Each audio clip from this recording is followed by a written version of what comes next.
अपने अंदर जो शक्तियां हैं उसमें से एक शक्ति ऐसी है कि जो हमारे को परमेश्वर से संबंधित कर देती है। उस शक्ति का नाम कुंडलिनी है। वो हमारे रीढ़ की हड्डी में जो त्रिकोणाकार अस्थि है उसमें सुप्तावस्था में रहती है। जब वो देखती है कि कोई ऐसा अधिकारी उसके आगे खड़ा हुआ है तो वो स्वयं ही खड़ी हो जाती है और जिस प्रकार ये रस्सी या ये कनेक्शन जिस प्रकार हम लोग मेन से लगा देते हैं उसी प्रकार वो शक्ति हमें उस मेन से लगा करके और हमें परमेश्वर से संबंधित करती है। इसी प्रकार हम अपने आत्मा को जानते हैं।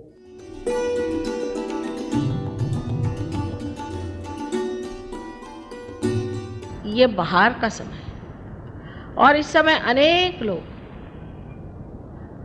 अपने सुकृतों को फलद्रूप होते हुए देखेंगे। आपने जो पुण्य पहले जन्म में किए हैं उसके आज आशीर्वाद स्वरूप आपको आत्म साक्षात्कार होगा। When the Kundalini rises, you actually can see the movement of Kundalini.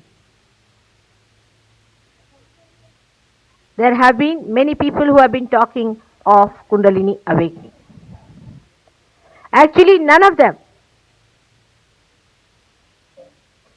who say so have shown the rising of the Kundalini. The reason being, the Kundalini never rose. The Kundalini only rises when there is somebody who is already enlightened and who knows the job of rising the Kundalini.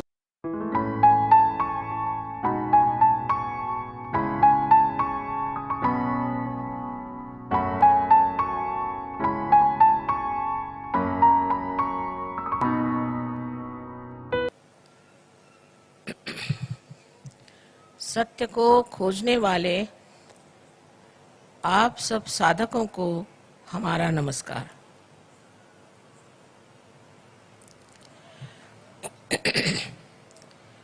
हम जब सत्य की बात कहते हैं तो ये पहले ही जान लेना चाहिए कि सत्य अपनी जगह अटल और अटूट है। उसे हम बदल नहीं सकते, उसे हम अपने दिमाग से परिवर्तित नहीं कर सकते और उसके बारे में हम कल्पना भी नहीं कर सकते। सबसे तो दुख की बात यह है कि इस मानव चेतना में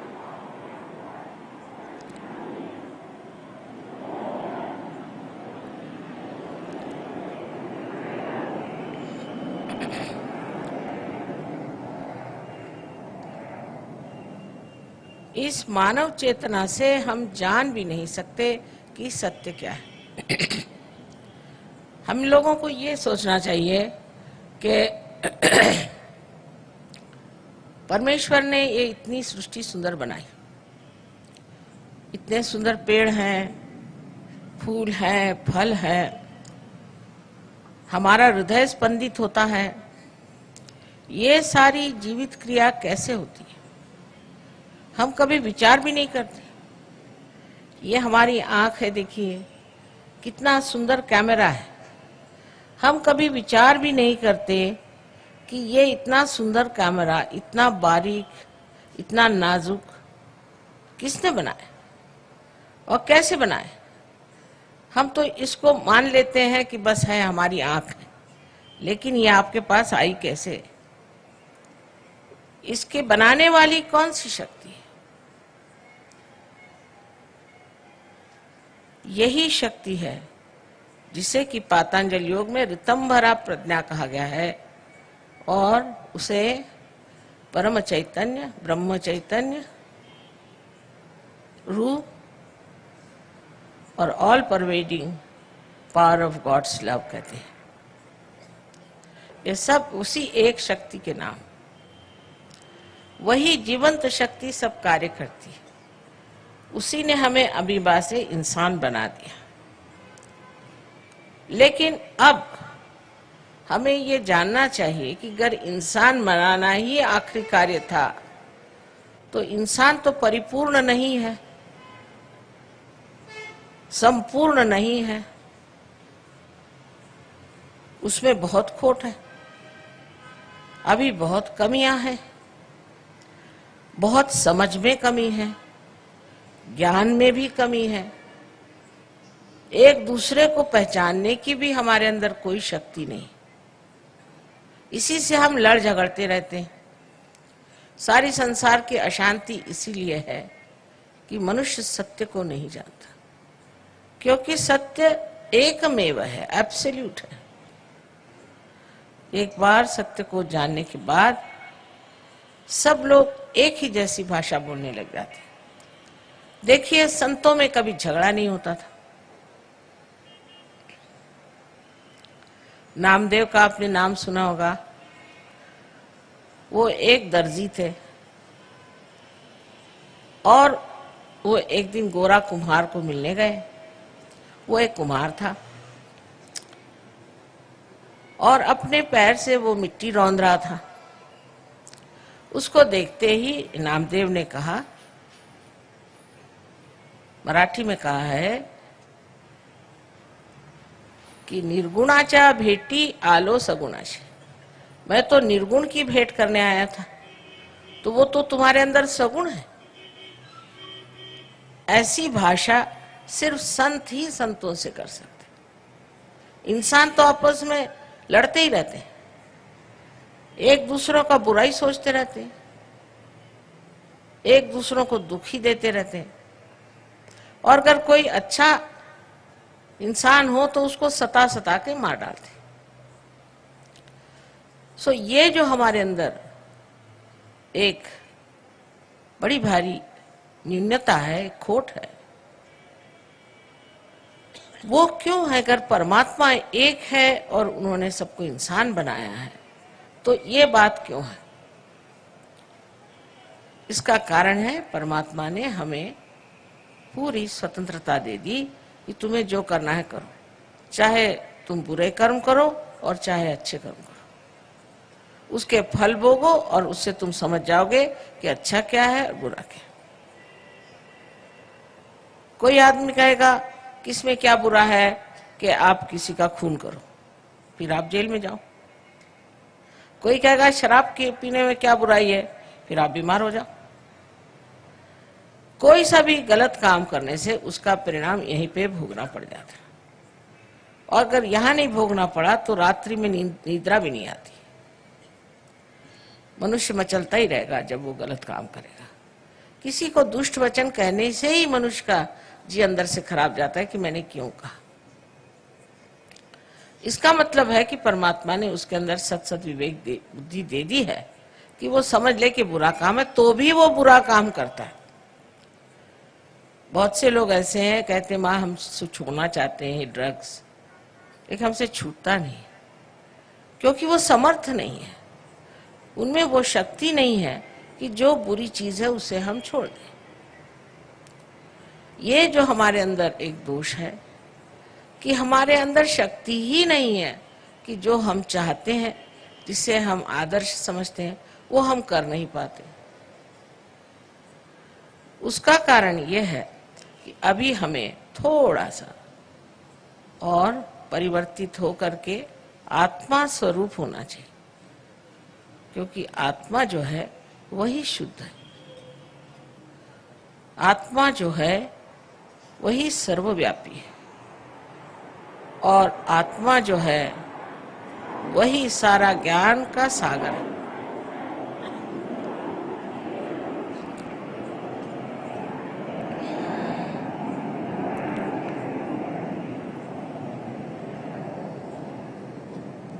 आत्मा से ही आनंद उद्भवता है। सुख और दुख तो अहंकार की प्रणाली है।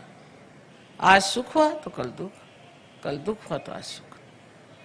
लेकिन आनंद एक ऐसी चीज है कि वो एकमेव आनंद मात्र है, उसमें सुख और दुख ऐसे एक रुपया में जैसे दो बाजू होती वैसी नहीं होती। एकमेव चीज जो है वो है आनंद। और उस आनंद के सागर में तभी आप डूब सकते हैं जब आप आत्मा स्वरूप हो जाए। बड़े बड़े हमारे यहाँ साइंटिस्ट हो गए, उन्होंने बड़े बड़े खोज की, बहुत बहुत खोज हुई, उस खोज में बहुत सी चीजें पता लगाई। अंत में बनाया क्या? तो एटम बॉम्ब, जिससे सभी खत्म हो जाए। एक कर बटन दबा दीजिए, सारी दुनिया ही उड़ जाए। ये कोई अकल की बात है? ये कोई समझ की बात है? ये कोई विजडम की बात है? लेकिन बनाए, अंत में जाके पहुंचती चीज वही है जहां सर्वनाश हो। कुछ भी चीज बनाते हैं, अंत में वो सर्वनाश की ओर जाता है।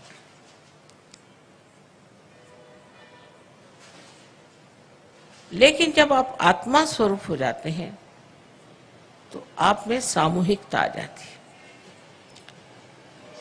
माने ये कि जब कुंडलिनी आपकी जागृत होकर के और ब्रह्मरंध्र को छेदती है तो आपका संबंध ये चारों तरफ फैली हुई इस परम चैतन्य की शक्ति से एकाकारिता प्राप्त करती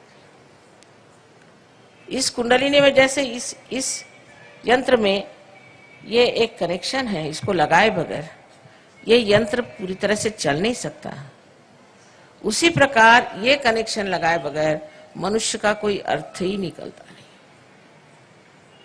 जब ये कनेक्शन लग जाता है तब कितनी बातें हो सकती हैं, उसे सोचिए। एक तो ये कुंडलिनी जो है ये शुद्ध इच्छा है, बाकी जितनी भी इच्छाएं अशुद्ध हैं। आज मन किया कि चलो हम एक जमीन खरीद लें, फिर एक घर बांध लें, फिर हम एक मोटर खरीद लें, मन तृप्त ही नहीं होता। जिस चीज के लिए दौड़ते हैं, जिसको पाने के लिए मेहनत करते हो, जब सामने आके खड़ी हुई लगे दूसरी चीज में, उसका आनंद ही नहीं उठाया, दूसरी चीज में लग जाते। क्योंकि ये सारी इच्छाएं शुद्ध नहीं, अशुद्ध है। शुद्ध इच्छा हमारे अंदर, चाहे मानो चाहे नहीं मानो, एक ही है। इसके बारे में आप जानिए चाहे नहीं जानिए, उसके लिए आप सतर्क हो या न हो, एक ही इच्छा आपके अंदर है कि हमारी एकाकारिता इस शक्ति के साथ हो जाए। और ये शक्ति परमात्मा के प्रेम की शक्ति, सो ये सोचती भी है, ये सब चीजों को बनाती है, सबको इकट्ठा लाती है, सबको कोऑर्डिनेट करती है, समग्र करती है, और सबसे अधिक तो ये प्यार करती है। तो जब ये शुद्ध इच्छा हमारे अंदर जागृत होती है और जब ये 6 चक्रों में से षट चक्र छेदन ऐसा कहा गया है शास्त्र, गुजरती है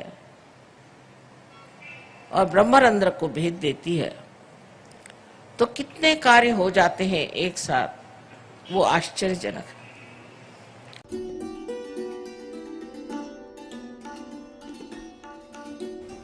अब आपके पास चश्मा हो तो निकाल लीजिए, क्योंकि अब आंखें बंद करनी है। और पेट पे अगर कुछ चीज तंग हो या गर्दन में तो उसे भी जरा कम कर लें। और सब लोग इसे करें पूरी तरह से।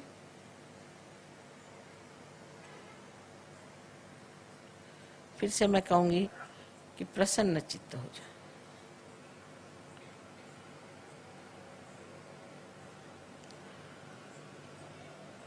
अब आप आंखें बंद कर लें, कोई भी आंख न खोलें, आंख बंद कर लें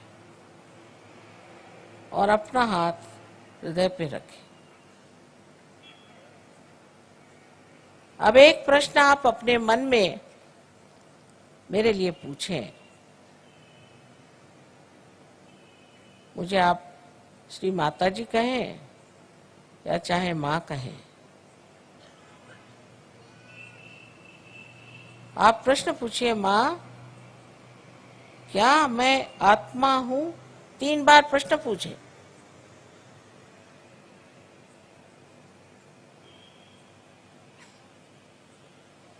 ये बड़ा मूलभूत प्रश्न है।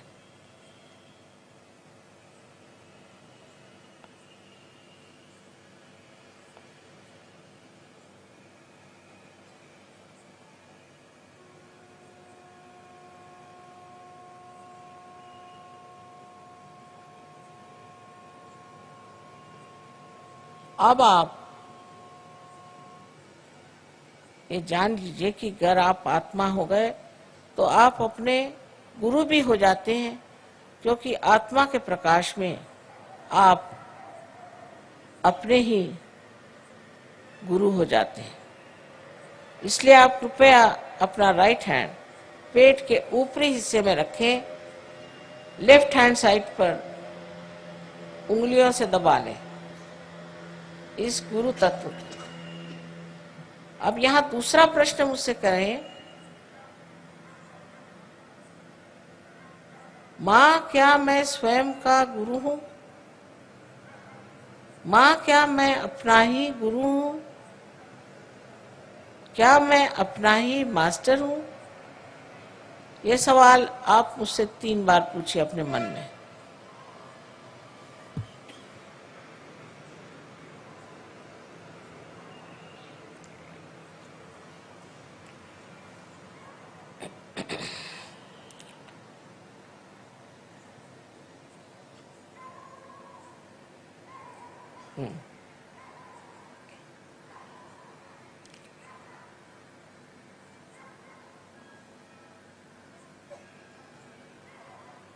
अब आप अपना राइट हैंड पेट के निचले हिस्से में लेफ्ट हैंड साइड में रखें और ये जान लीजिए कि मैं आपकी स्वतंत्रता का पूर्ण आदर करती हूं और आप पे मैं जबरदस्ती शुद्ध विद्या लाद नहीं सकती। जो शुद्ध विद्या इस चक्र से आपको पूरा ज्ञान कराएगी परमात्मा की शक्ति का। इसलिए आपको यहाँ कहना होगा 6 मर्तबा, क्योंकि इस चक्र में 6 पंखुड़ियां हैं। अपने हृदय में आपको मांगना होगा, श्री माता जी मुझे आप शुद्ध विद्या दीजिए।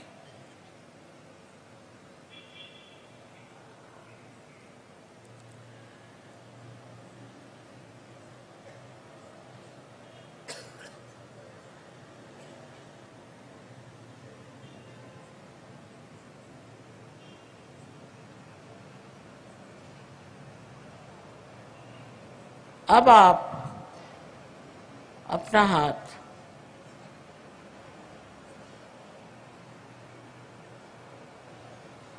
जरा जोर से दबाइए।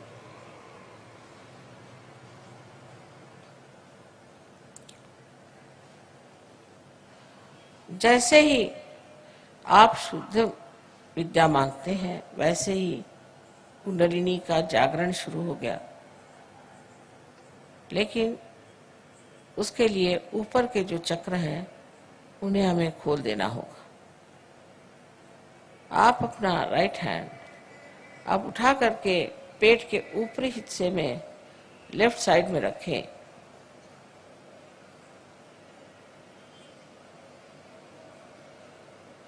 और पूर्ण आत्मविश्वास के साथ, आत्मविश्वास से ही चक्र खुलेंगे। पूर्ण आत्मविश्वास के साथ आप कहें, श्री माता जी मैं स्वयं का गुरु हूं। पूर्ण आत्मविश्वास के साथ कहिए।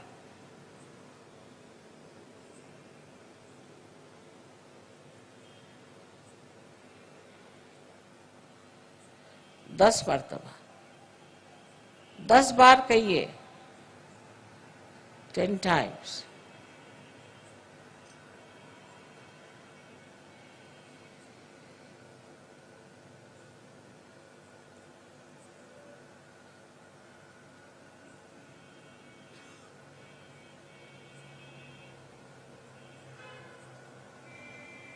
आपसे मैंने पहले ही बताया कि आप आत्मा हैं। आप ये शरीर, बुद्धि, मन, अहंकार आदि उपाधि नहीं, किंतु आप शुद्ध आत्मा हैं। अब अपना राइट हैंड आप हृदय पे रखें और पूर्ण विश्वास के साथ आप 12 मर्तबा कहिए, श्री माता जी मैं शुद्ध आत्मा हूँ। श्री माता जी मैं शुद्ध आत्मा हूँ। अपनी अपनी भाषा में कहिए, जिस भाषा में कहना चाहे। 12 मर्तबा कहिए।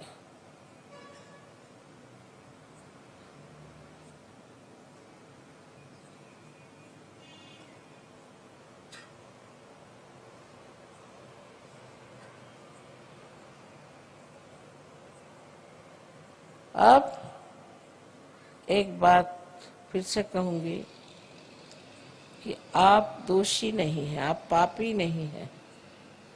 आप अपने को न्यूनता में न उतारें। आप मानव हैं और गौरवशाली हैं।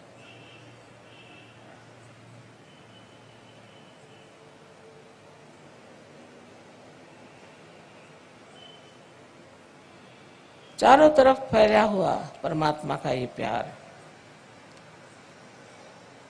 ये समुद्र है क्षमा का। आप कोई ऐसी गलती नहीं कर सकते कि जो इस समुद्र में पूरी तरह नष्ट ना हो जाए। इसलिए आप अपने ही को क्षमा करें और अपना राइट हैंड, अपना कंधा और अपनी गर्दन इसके बीचों बीच रखें और अपनी गर्दन राइट साइड को पूरी तरह से मोड़ दें। यहां पर आपको 16 मर्तबा कहना होगा, श्री माता जी मैं बिल्कुल दोषी नहीं हूं, मैं निर्दोष हूं। 16 मर्तबा कहिए, पूर्ण विश्वास के साथ कहिए, मैं कहती हूं कि आप निर्दोष हैं।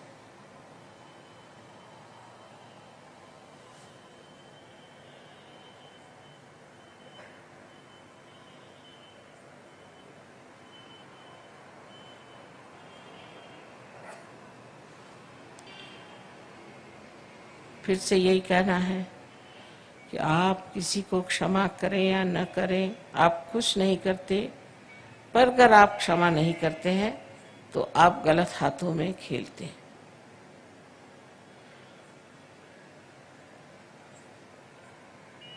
इसलिए आप सबको एक साथ क्षमा करें।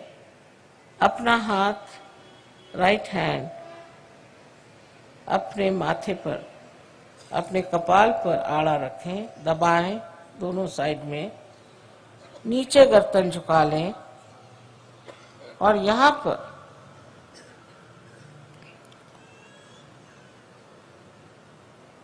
पूर्ण आत्मविश्वास से कहें, श्री माता जी मैंने सबको एक साथ क्षमा कर दी। मैंने सबको एक साथ क्षमा कर दिया है।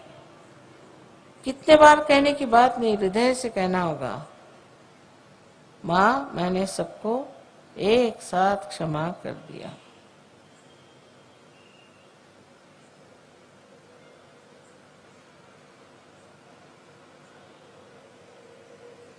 अब राइट हैंड को पीछे ले और अपने सर पीछे की ओर झुका ले। इस जगह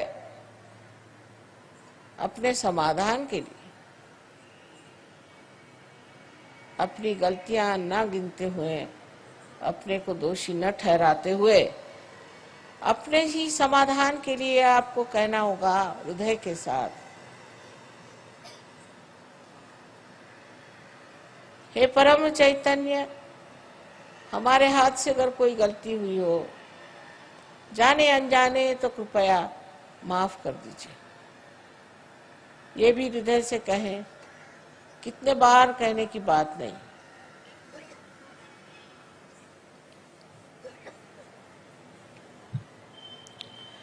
अब आखिरी चक्र बहुत महत्वपूर्ण है। लेफ्ट हैंड हमारे और रखें, दोनों पैर अलग रखें जो नीचे बैठे हैं, वो आराम से बैठे रहें, लेकिन अब अपने हाथ को पसार लें, हथेली को पूरी तरह से खींच लें और उसके बीचों बीच जो जगह है उसको आप बराबर अपने तालू पर, जो कि आपके बचपन में एक बहुत स्निग्ध सी हड्डी थी, उस पर रखें और अपनी गर्दन झुका लें पूरी तरह से। अपनी उंगलियों को पूरी तरह से खींचें बाहर की ओर, इससे पूरा दबाव आपके स्कैल्प पर, आपके सर की चमड़ी पर पड़े। अब ये जान लीजिए कि मैं आपकी स्वतंत्रता को मानती हूं और मैं आप पर आत्म साक्षात्कार लाद नहीं सकती, आपको मांगना होगा।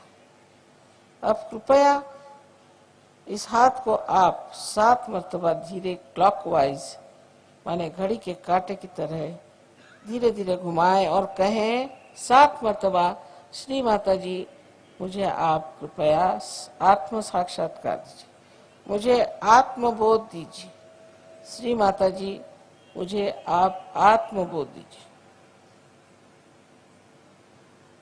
7 मर्तबा कहें।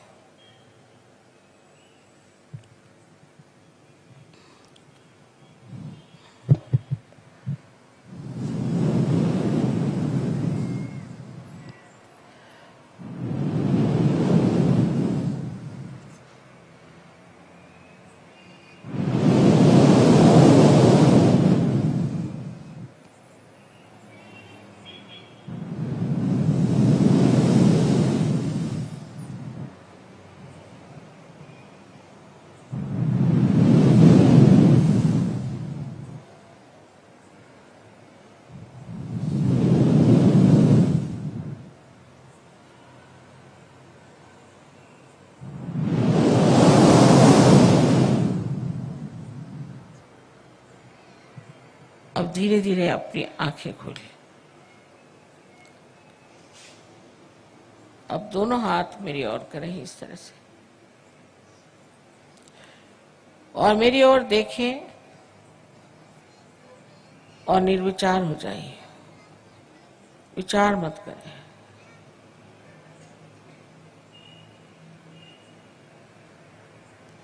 अब राइट हैंड थोड़ा आगे करके अपना सर झुका के देखें कि आपके तालू में से ठंडी या गरम गरम कुछ हवा आ रही है क्या। सर के ऊपर हाथ रखें, उसको छुए नहीं, दूर से देखें। किसी किसी को बहुत दूर तक आती है हवा, आ रही ठंडी हवा, देखिए सर में से आ रही। राइट हैंड मेरे ओर करें, राइट हैंड मेरे ओर करें, लेफ्ट हैंड से देखिए। पहले राइट हैंड करें मेरे ओर, अब लेफ्ट हैंड से देखिए। राइट हैंड मेरे ओर करें, लेफ्ट हैंड से देखिए, आ रही। अच्छा, अब लेफ्ट हैंड मेरे ओर। अब गर्दन झुका के देखिए, राइट हैंड से आ रही क्या, देखिए सब आ रही। एक सवाल पूछे कि श्री माता जी क्या यही परम चैतन्य है, यही क्या परमात्मा की प्रेम शक्ति है? 3 बार कोई सा भी एक प्रश्न करें, ऊपर गर्दन करके आकाश की ओर देखिए।